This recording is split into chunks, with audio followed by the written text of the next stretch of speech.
Good evening. I'm Andrew Dowd, Public Information Officer with the Ventura County Fire Department. I'd like to start by providing you some quick updates on the mountain fire incident. The mountain fire is currently at 20,630 acres and 14% containment. There are over 2,000 personnel currently engaged in fighting this fire. VCFD has joined in unified command with CAL FIRE Incident Management Team 5, and we are incredibly grateful for their teamwork and the support of our mutual aid partners.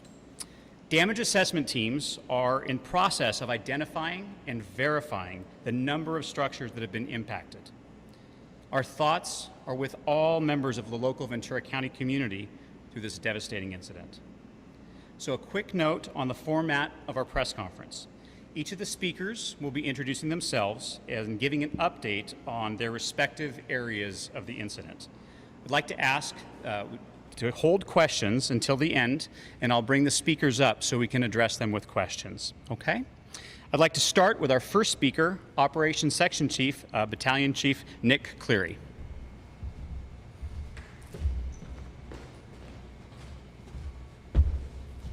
All right, good evening. Hopefully you can hear me again. Nick Cleary, Operations Section Chief with Ventura County Fire. So a little stuff that went on today. We're kind of on the heels. 2018, November 8th, we had the Woolsey fire. And so today was a transition period for us. During the Woolsey fire, we had a significant east wind event that also transferred back to an onshore flow and then back to an east wind event. We're kind of looking at those same conditions. So today on the fire, we had a very successful day. We had that transfer from offshore flow to onshore flow. I'm gonna kind of turn so you'll be looking at my face, and if you can focus on the map. Down in Branch 1, Camarillo Heights, Camarillo Estates, there was no perimeter growth. Crews continued to work on perimeter control. Perimeter control has been kind of difficult because basically when you normally have a fire line kind of going direct with hand line tools and hose is not, feasible in some of the areas in the Camarillo Estates just due to it being driveways, orchards, open brush fields, houses. So the crews and hand crews are picking between all those different areas trying to connect the dots and make sure that perimeter is not going to grow. Also within the perimeter, we had engine companies actively mopping up all the damaged structures and any brush around the structures that weren't damaged. They spent a lot of time there, and it seems like the calls for service from yesterday to today dropped significantly, so the crews are doing good work. We also didn't have that offshore flow kind of making some of that ornamental brush be exposed, and so the crews were able to actively get a lot of the stuff put out. Going into Branch 5, so we'll say the Satacoy Somas area, no growth on that main body of fire at all. Crews continued to actively patrol and mop up in Division Gulf, Delta, and Alpha. I told you guys yesterday that Alpha and Zulu on that eastern edge was going to be our biggest pressure point for today when we had that return of onshore flow. Last night the crews were very successful.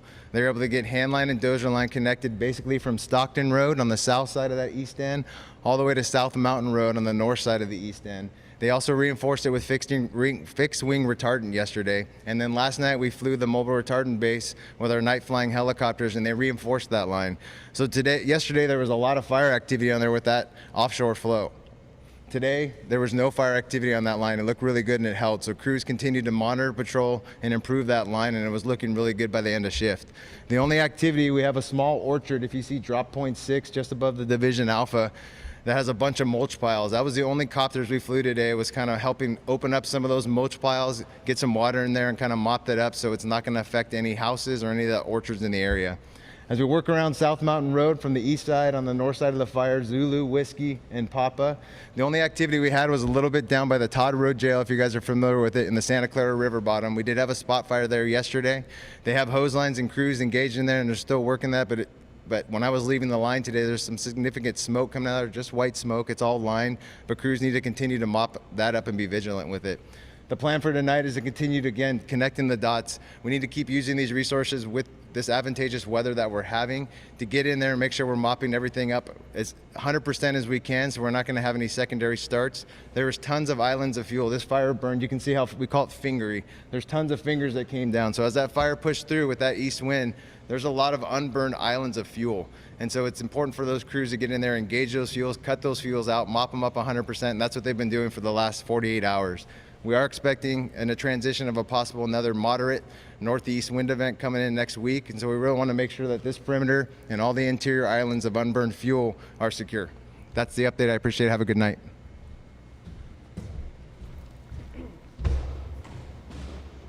Yeah, they are.